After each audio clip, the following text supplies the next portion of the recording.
Namaskar. This is David Hawthorne at astroview.com. Today is the 23rd of February, 2021. Today, Tiger Woods had a very serious automobile accident. So this is his horoscope at the time of birth, using the 30th of December, 1975, 10:50 p.m. in Long Beach, California. This is also the Virgo rising sign, but it's where the planets are today. And we know that all significant events in life are connected with the transits of the planets. We also consider the Mahadasha ruler, main period ruler, in this case Mongol or Mars, and the Antardasha ruler, in this case Rahu. Rahu becomes the subperiod or operating planet from November 2020 until November 2021.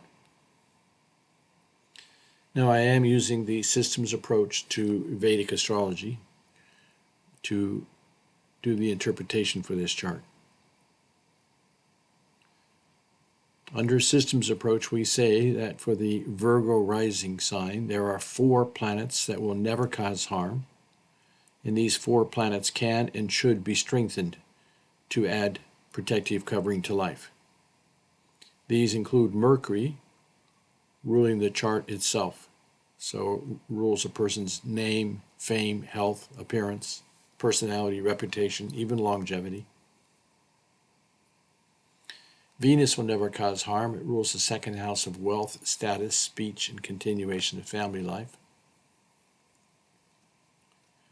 Moon will never cause harm. It rules the house of income and friendships and fulfillment of desires. And Jupiter will never cause harm. It rules the 4th house, childhood, parents, property. But Virgos have to be careful to manage Rahu and Ketu. Nobody escapes Rahu and Ketu.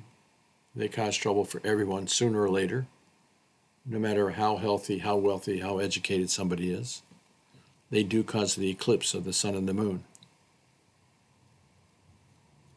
Anytime they're close to a person's rising sign degree, they cause trouble in the houses they occupy and in the houses they aspect. There are 30 degrees in a sign, 0 to 30. The 5-degree orb of the most effective point, the rising sign degree, goes up to 5 degrees, but it starts at 25 degrees in the sign before. There's no line in the zodiac. This is an imaginary line. So we go by the orb of degrees. So you can see that Rahu and Ketu are 27 degrees. So that puts them, the influence right about here, 27, 28, 29, 0 degrees. So they do cause some adverse effects in the houses they occupy and aspect, but you have to move them to where the 0 degree is. That's where the impact is. So the impact is not in this house, but it's right here at 0 degrees in this house.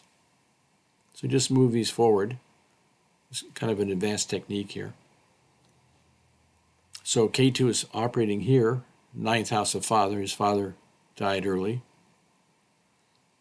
It does have its 5th aspect into the 1st house that can bring some past life karma, some suffering, to bring about spirituality.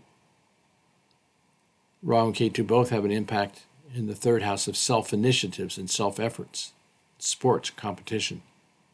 Rahu gives fame and fortune, but Ketu can take it all away. And Ketu's 9th aspect is over here in the house of children, so there's some separation from his children, for example. Virgos should never strengthen the 6th house ruler Saturn, the 8th house ruler Mars, or the 12th house ruler Sun. Astrologers should know that the 6th, 8th, and 12th houses are Dustan Babas and auspicious houses. Planets going into the 6th, 8th, and 12th become weak. Planets ruling the 6th, 8th, and 12th can cause adverse effects if the 6th, 8th, or 12th contains what is known as Mul Trikone sign. The multi-cone signs are 1, 4, 5, 6, 7, 9, and 11. Aries for Mars, Cancer for Moon, Leo for Sun, Virgo for Mercury, Libra for Venus, Sagittarius for Jupiter, and Aquarius for Saturn. So for Virgos, they do have some swimming against the currents because Saturn, Mars, and Sun can cause trouble.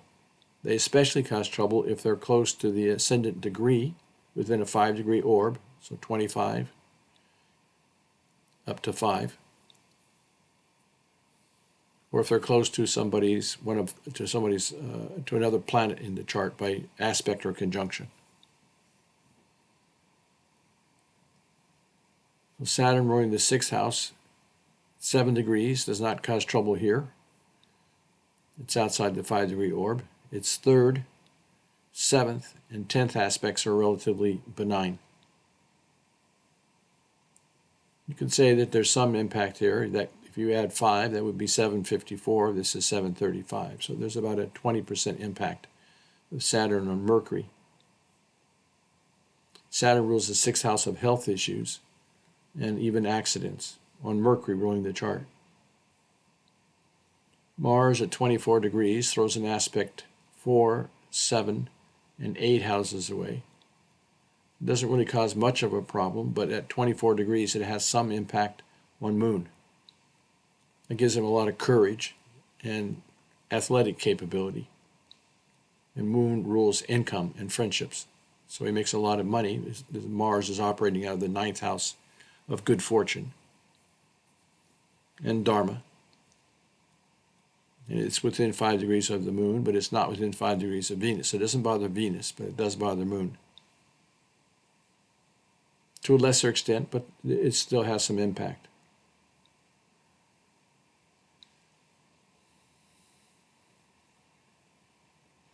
Mars rules its 8th house, which is also windfalls. And it has an influence on Moon ruling income. So he's had significant windfalls, to say the least, in his life. And the 8th aspect does not bother Sun. Sun at 15 degrees is not on the most effective point. It doesn't bother either the 4th or the 10th houses. Now, when we see that Mars is the operating planet, it's the Mahadasha ruler, so it's the general trend or riverbed of time. It actually started in June 2020. So if he had a systems approach astrologer, he might have been advised to be very vigilant during Mars because it rules the 8th house, Randra, transformations, vulnerability, setbacks, delays, accidents, and even death-like experiences. Let's take a look at where Mars is in the transit chart. It's at 1 degree, so that is very close to the most effective point. You can round that up to 1 degree. This is a little more than 1 degree. So Mars in transit is sitting right here in the 9th house of good fortune, but it also afflicts 4, 7, and 8 houses away.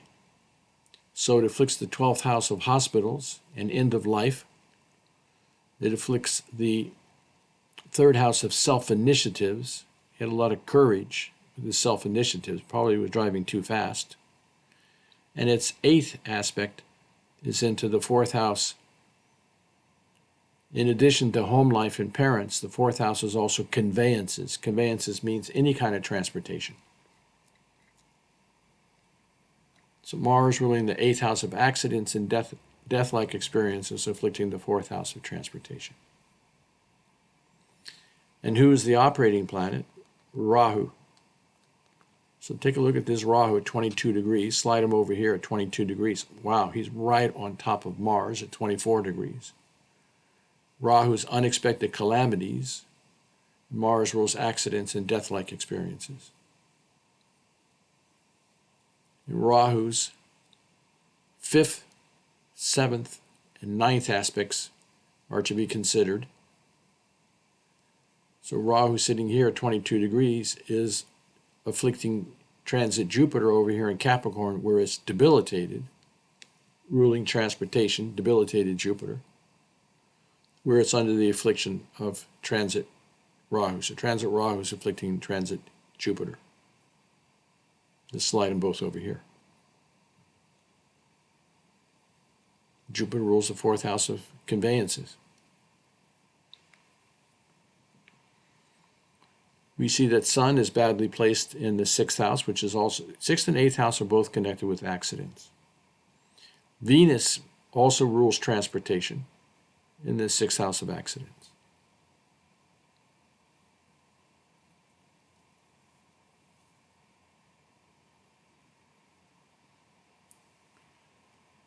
So I think that's the main reason. Those are the main reasons that he had this accident at this particular time.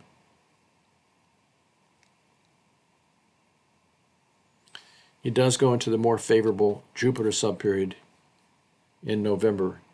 Jupiter for his chart is a Panch Mahapurush Yoga. It's one of the 5 great yogas, Hamsa Yoga.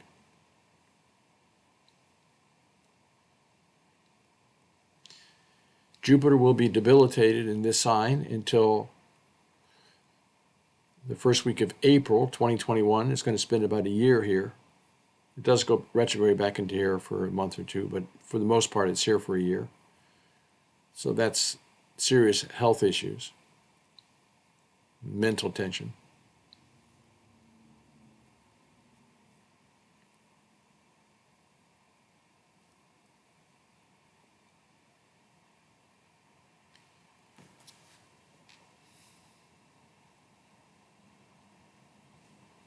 Okay, these are the main points. I'm sure everybody's prayers and best wishes are for Tiger Woods.